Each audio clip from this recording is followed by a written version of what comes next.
तुम्हाला सांगू का कोणाचा दिल होता तो? आता भलता विचार नको करजाल. म्हणजे दिल होता आपल्या तुषार भाऊच्या.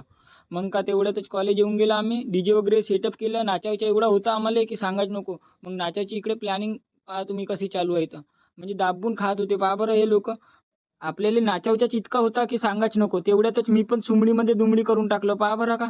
मग इकडे आल्यावर माहीत चाललं की यांच्या पण जेवणच नाही संपत होता. बडे लेंबडे. मग हे आयसा पहा बरं सांगायच नको इले तर. जेवण तर सगळ्यांना केलं आणि बिचारी आचल्य पहा बरं का डुलेश्वरीला साफसफाई करायला सांगितलं. माझ्या अंगात तर एवढी चूल होती की सांगायच नको पहा बरं का. मेरा चैन वैन सब उजड़ा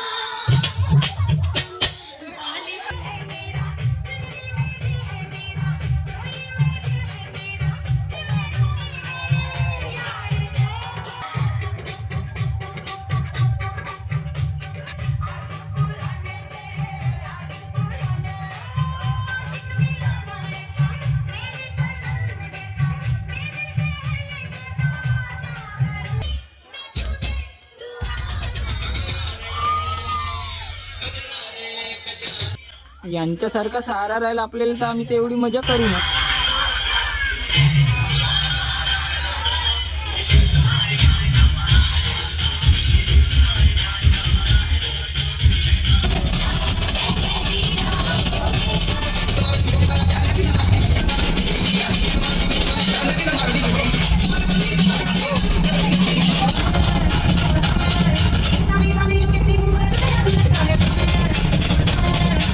चष्मा लगाओ ना सर, क्या नाम है आपका?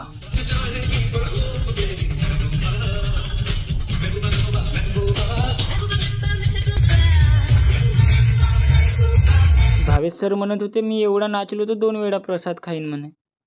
मग का मी तितक्यातच आपल्या सिनियरच्या क्लासमध्ये आलो. आम्हाला पण घे म्हणे आपल्या ब्लॉगमध्ये म्हणे. खूप चांगले ब्लॉग बनवते म्हणे. पहा बरं एवढी तारीफ माझी करतेत मला माहीतच नव्हता. मग का ज्याला मी तुम्हाला नंतरच्या ब्लॉगमध्ये सांगेन का.